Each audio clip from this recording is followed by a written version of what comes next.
I just can't wait to get started on this project. Our Traxxas Rustler 4x4 is going to look completely awesome when it's done, be a little bit more durable, and I think it's going to be a lot more fun to use with all that telemetry stuff that I showed you guys in the intro video. And if you haven't seen that video yet, I will put a link to it up above. Check that out later, but right now we are going to get into video number 1 of the series, which is all about the suspension parts. And I've got a bunch of things to put on this truck. I've got their suspension arms, I've got a bunch of aluminum stuff, I've got shocks. I mean, I've got a lot of work to do. So why don't we head over to the bench and we'll get to work. So we're talking about suspension options in this video, and I've got a lot to show you guys, and luckily a lot of this stuff is really easy to install. I've got all my tools over here already. It's kind of the basic tools you use on all vehicles. Your 1.5, your 2, your 2.5 millimeter hex driver, your 7 millimeter nut driver, and I might need a pair of pliers too, but you know, really easy to do. It's pretty much just kind of pulling stuff off, putting it back on. No modifications are required. That's one of the nice things about Traxxas. Everything just fits up and works nice and smooth. All right, now let's talk about some of these parts here, and let's start off in the front of the vehicle. What I have here are aluminum steering knuckles and aluminum caster blocks.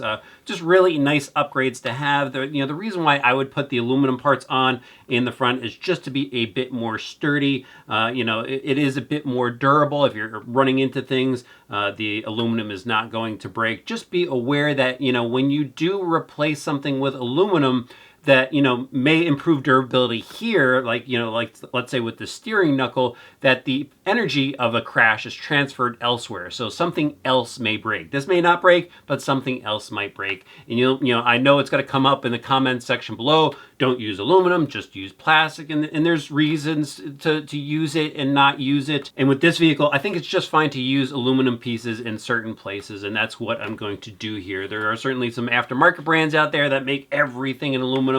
I don't think it's really necessary, and I think what Traxxas has to offer works out just fine. So these parts are going to go on, and then in the rear I have the aluminum hubs, and I have experienced in the past where the upper part of this arm can break in a nasty crash, and so I really like using the aluminum rear hubs on Traxxas vehicles. It definitely improves the durability there. Now what I also have are these new suspension arms from Traxxas.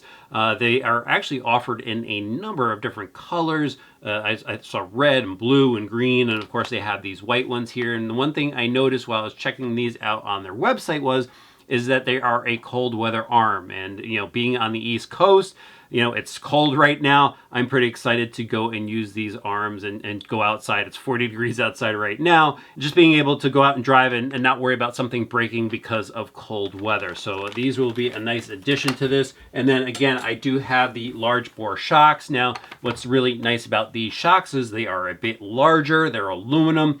So they're going to offer more consistent performance, much smoother because they have a titanium nitride coated shock shaft. The hard anodized body makes everything operate nice and smooth, and it's going to last a lot longer. The plastic shocks that are on here actually work great, but over time, especially if you don't maintain the shock, it could wear out if you get a lot of dirt inside. It'll start to scrape away at the inside of the shock, and it could happen here too. It's just less likely to really cause any performance inconsistency. So what I'm going to do is I'm going to go and take the front end of this vehicle apart, and I'm going to show you some steps along the way of swapping these parts out. Really simple to do, and I'll be sure to pass along any tips that I find.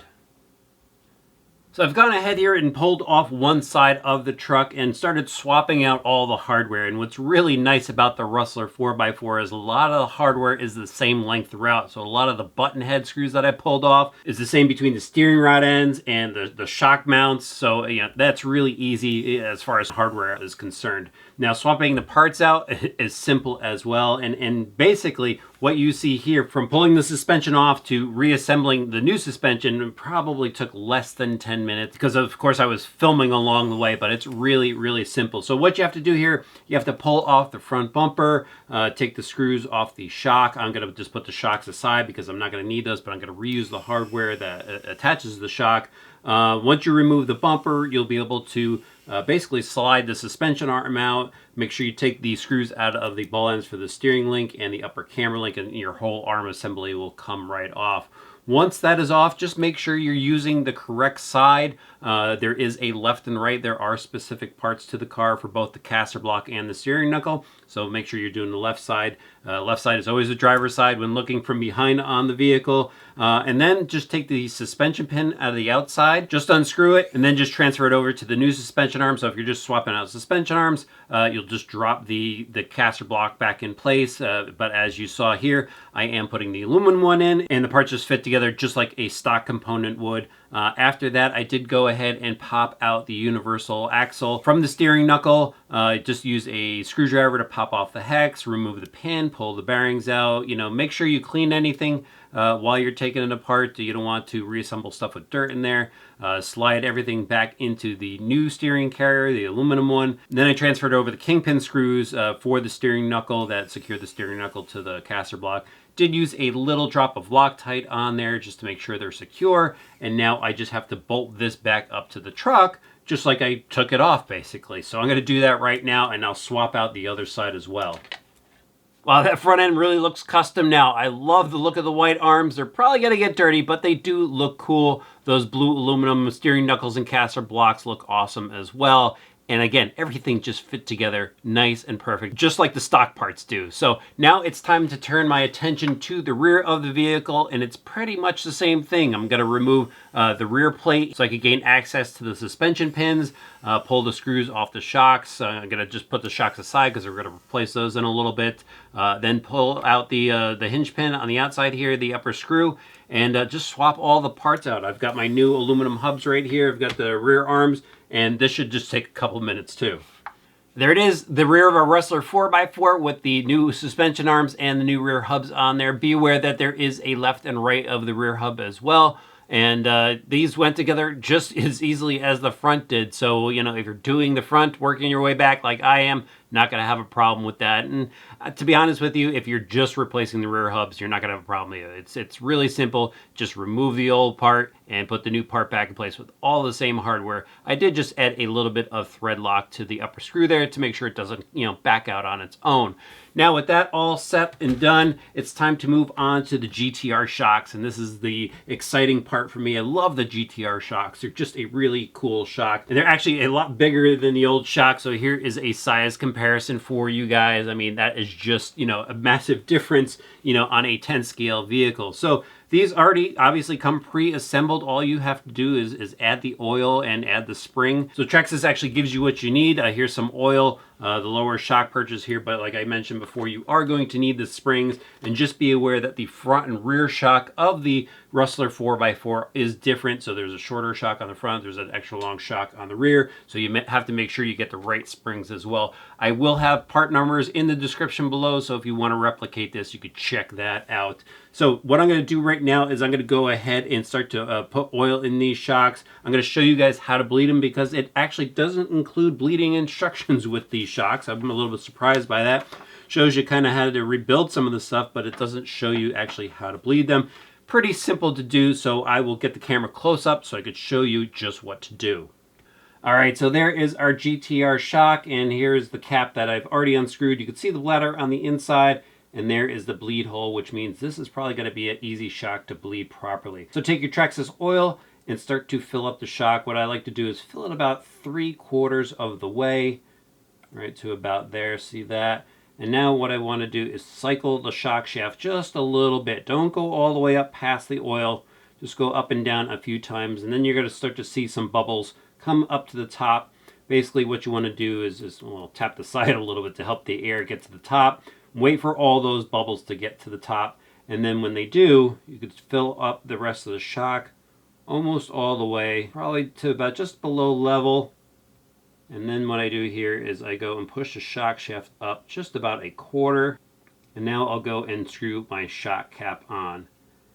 And actually what I do here is I twist the body and just kind of hold the shock cap in place, and now you'll start to see some of that oil come out of the bleed hole, kind of tilted on an angle, which allows the air to escape through the top there.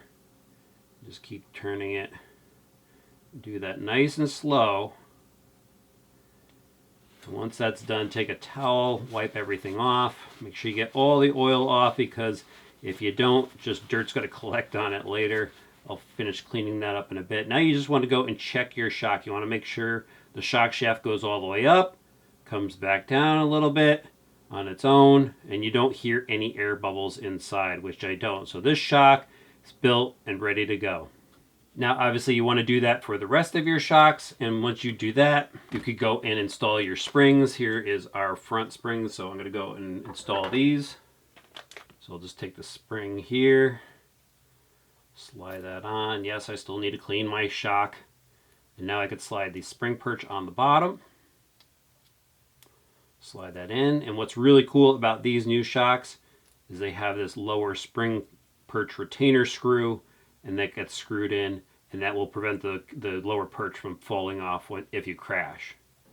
So after I finished building the shocks, I called it quits for that day, and now I'm on to my second day of building up this project, and I have my GTR shocks all set to go. These are going to get mounted up on the truck with the original hardware. The shocks actually came with a couple of new screws. They're a bit longer, but I'm going to use the stock hardware to secure them.